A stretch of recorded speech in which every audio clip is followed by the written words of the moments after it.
জঙ্গিরা যখন ওই 26 জনকে হত্যা করেছিল বলেছিল না যে মোদিকে গিয়ে বলতে, যে মোদিজিকে বলার পর ওরা বুঝতে পারছে এখন পাকিস্তানে জঙ্গি বলো আর্মি বলো এদের তো কোনো আলাদা কোনো, পাকিস্তান যে ভাষায় উত্তর বোঝে, যে ভাষায় প্রশ্ন করেছিল সেই ভাষাতেই মোদিজি উত্তর দিয়েছে। কিছু করলে পাকিস্তানকে যদি ধ্বংস করতে দুদিন লাগে, বাংলাদেশকে 2 মিনিট লাগে। আবার 71-এর পুনরাবৃত্তি হতে চলেছে বলে আমার মনে হয়, আবার একটা নতুন স্বাধীনতা পেতে চলেছে একটি দেশ যার নাম বালুচিস্তান। কিন্তু আমার দেখে ভাল লাগছে বহু ছেলে মেয়ে যারা বামপন্থী রাজনীতি করলেও, সিপিএম বলুন, এসএফআই বলুন, ডিআইএফআই করলেও বা অন্যান্য বাম সংগঠনগুলো করলেও, তারা কিন্তু দেশের এই ভূমিকার প্রতি তারা সর্বাত্মকভাবে প্রধানমন্ত্রী এবং দেশকে তারা কুর্নিশ জানাচ্ছে। নমস্কার, ইনস্টা খবরে আপনাদের সকলকে স্বাগত জানাই। এই মুহূর্তে আমাদের সাথে উপস্থিত আছেন বিশিষ্ট আইনজীবী কৌস্তব বাগচি স্যার। অপারেশন সিন্দুরের হাত ধরে পাকিস্তানকে শায়েস্তা করার শুরু করলো ভারত। লাহোর, করাচি বন্দর ধ্বংস করা হয়েছে। এছাড়াও প্রধানমন্ত্রী বাংলারে আশ্রয় নিয়েছে। খবরটা কি বলবেন? ওরা ওই যখন জঙ্গিরা যখন ওই 26 জনকে হত্যা করেছিল বলেছিল না যে মোদিকে গিয়ে বলতে, যে মোদিজিকে বলার পর ওরা বুঝতে পারছে এখন পাকিস্তানে জঙ্গি বলো আর্মি বলো এদের তো কোনো আলাদা কোনো ব্যাপার নেই, সবটাই এক।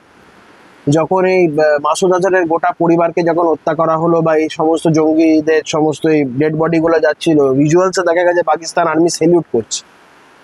তো এরা বুঝতে পারছে যে মোদিজিকে বলার পর কি হবে। মোদিজি যেটা করেছেন ভারতবর্ষের প্রধানমন্ত্রী হিসাবে, আমরা নাগরিক হিসেবে আমরা গর্বিত। পাকিস্তান যে ভাষায় উত্তর বোঝে, যে ভাষায় প্রশ্ন করেছিল সেই ভাষাতেই মোদিজি উত্তর দিয়েছে।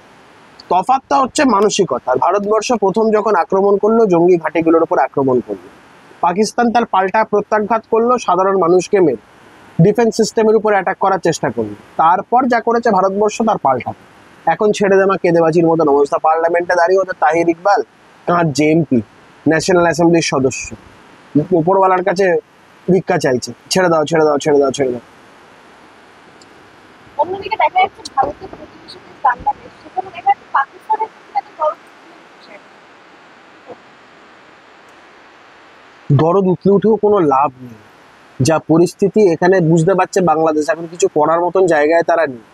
কিছু করলে পাকিস্তানকে যদি ধ্বংস করতে দুদিন লাগে, বাংলাদেশকে 2 মিনিট লাগে।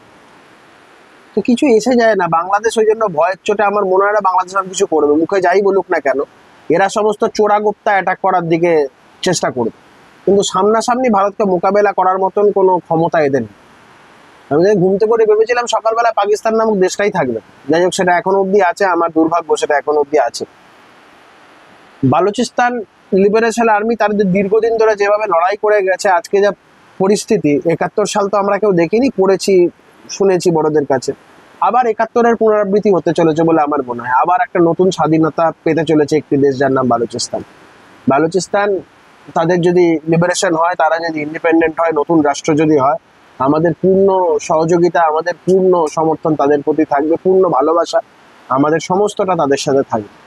এবং পাকিস্তানকে এই যে ভাষায় উত্তর দেওয়া হলো, যেভাবে উচিত শিক্ষা দেওয়া হলো, আমার মনে হয় আগামী 50 বছর পাকিস্তানের আর কোনো মেরুদণ্ড বলে কিছু থাকবে না। 1971 সালের যুদ্ধে বাংলাদেশের জন্ম হয়েছিল, তাহলে এই সময় কি পাকিস্তানের জন্ম ওরা তো নিজেদের মধ্যে তো ওখানকে ইন্ডিপেন্ডেন্স ডিক্লেয়ার করে দিয়েছে, বাদ বাকিটা দেখা যাক সময়ের সাথে সাথে। আমার মনে হয় এটা না হওয়ার কোনো কারণ নেই, যা পরিস্থিতি আজকের দিনে দাঁড়িয়ে না হওয়ার কোনো কারণ নেই। 71-এর পুনরাবৃত্তি হতে চলেছে বলে আমি তো আগেই বলেছি, মনে হয় ব্যক্তিগত ধারণা। আচ্ছা, যেখানে দেখা যাচ্ছে বড় বড় বিরোধী দলনেতারা যেমন রাহুল গান্ধী শুরু করে মমতা বন্দ্যোপাধ্যায় এই যে অপারেশন সিন্দুরের প্রশংসা করছে, কিন্তু সেখানে অন্যদিকে দেখা যাচ্ছে যে বামেরা, বামের কিছু অংশ তারা দেখুন এদের এদের চিরকাল এদের চরিত্রটাই এটা। আমি অল্প সংখ্যক কিছু লোকজন এটা করছে যাদের একদম কোর বামপন্থী আইডিওলজি নিয়ে, কিন্তু আমার দেখে ভাল লাগছে বহু ছেলে মেয়ে যারা বামপন্থী রাজনীতি করলেও, সিপিএম বলুন, এসএফআই বলুন, ডিআইএফআই করলেও বা অন্যান্য বাম সংগঠনগুলো করলেও, তারা কিন্তু দেশের এই ভূমিকার প্রতি তারা সর্বাত্মকভাবে প্রধানমন্ত্রী এবং দেশকে তারা কুর্নিশ জানাচ্ছে, সাধুবাদ জানাচ্ছে। আমরা বলছি তাদের সাথে আমাদের রাজনৈতিক মতাদর্শগত লড়াই থাকতে পারে, কিন্তু তারা আজকের দিনে দাঁড়িয়ে দলের অবস্থানের ঊর্ধ্বে উঠে তারা যেভাবে দেশকে সমর্থন করেছে, তাদের প্রতি আমাদের একরাশ ভালোবাসা শুভেচ্ছা থাকে। যেমন আমি ফর এক্সাম্পল বলছি ডক্টর নারায়ণ ব্যানার্জি, আমরা সবাই জানি বামপন্থী মানসিকতার একজন মানুষ। তিনি যেভাবে লিখেছেন, যেভাবে প্রধানমন্ত্রীর বয়সী প্রশংসা করেছেন, যেভাবে দেশের প্রশংসা করেছেন, কোনোভাবে এইগুলোকে ছোট করে দেখা যায় না। উল্টো দিকটা দেখুন, বিভিন্ন লোকজন সিপিএম এর বিভিন্ন ওই ঐশী থেকে শুরু করে দীপশিতা থেকে শুরু করে এরা যেভাবে লিখছে, এদের দেশে না পোষালে দেশ ছেড়ে দিক। এদের যদি এত মনে হয় যে ভারতবর্ষ এত খারাপ, এই ভারতবর্ষে থাকছেন কেন? এরা আফজাল গুরুর সমর্থক, এরা ভারত তেরে টুকরে হোঙ্গে ইনশাল্লাহ ইনশাল্লাহ সমর্থক।